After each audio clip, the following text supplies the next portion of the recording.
Bon, alors, quelques réflexions dans le désordre, avec une dominante, c'est que je suis nul en économie.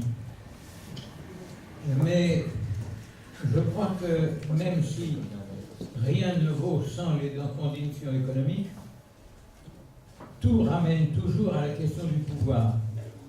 Nous ne sommes pas ici, par exemple, réunis en spectateurs, mais pour être acteurs. Acteurs de quoi, sur quoi?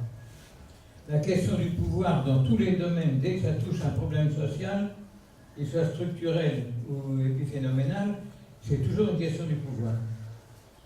Or, historiquement, la notion de souveraineté populaire, c'est-à-dire le peuple souverain et l'État étant son moyen de s'administrer, est devenue une valeur universellement reconnue par la Charte des Nations Unies en 1945. Donc, l'État doit être celui par lequel nous assurons nos besoins par nos moyens et non pas celui par lequel une autre puissance, un pouvoir confisqué, décide de nos besoins et de nos moyens. Étant entendu que cela ne suppose pas seulement le pouvoir politique, mais le pouvoir économique. Donc la démocratie économique, le pouvoir sur l'économie, nationalisation, etc. Tout ce qu'on connaît, je ne développe pas. On se heurte déjà à une première difficulté. C'est que la souveraineté populaire suppose une conscience populaire. Or, les médias actuellement ont un rôle considérable et mobilisent de tels moyens qu'elles sont entre les mains des puissances financières. Deuxièmement, et là je vais faire du marxologisme primitif, le développement des forces productives crée une idéologie et des consciences populaires technocratiques, purement technicistes, où la connaissance technique l'emporte sur la culture et les valeurs, si bien que nous passons, même dans la conscience populaire, de la démocratie à l'expertocratie. Et c'est une atteinte considérable à notre pouvoir sur l'économie. Mais supposons maintenant que nous l'ayons, notre pouvoir sur l'économie.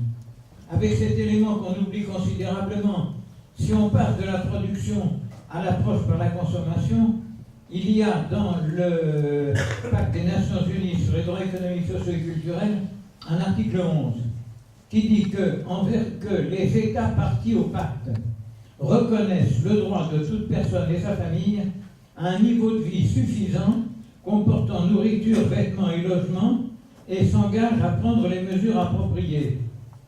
Or, le pacte a été approuvé en France et publié en 1981. D'après la Constitution, un pacte approuvé a dès sa publication une autorité supérieure à celle des lois. Que fait-on aujourd'hui pour exiger l'application du pacte pour que chaque famille ait un niveau de vie suffisant? Ceci suppose évidemment une autre logique de gestion économique de l'État. C'est une première remarque. Mais je débouche sur une deuxième. La deuxième qui a été déjà ébauchée tout à l'heure. Supposons que nous ayons ce pouvoir d'État.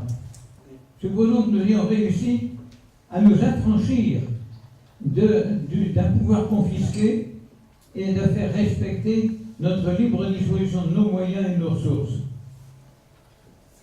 En 1971, l'Assemblée générale des Nations unies a adopté une résolution qui proclamait, pour les États anciennement colonisés, le droit des peuples à leurs ressources naturelles. Ils ont eu leurs ressources naturelles et ils continuent à crever de faim parce qu'ils n'avaient pas accès au marché, car c'était les marchés qui décidaient de leur utilisation de leurs ressources naturelles. Nous sommes tributaires de l'économie mondiale. Or, cette économie mondiale, si la charte dont je parlais tout à l'heure donne aux peuples leur politique, elle ne leur donne pas le pouvoir économique.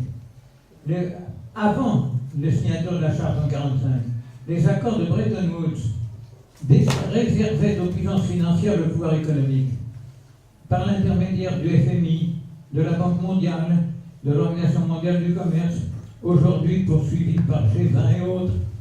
Et aujourd'hui, le vrai problème, il est qu'il faut que les peuples puissent utiliser leur pouvoir politique pour exiger par leurs États la conquête de leur pouvoir économique. Et ça, c'est fondamental et moi, je me bute là-dessus.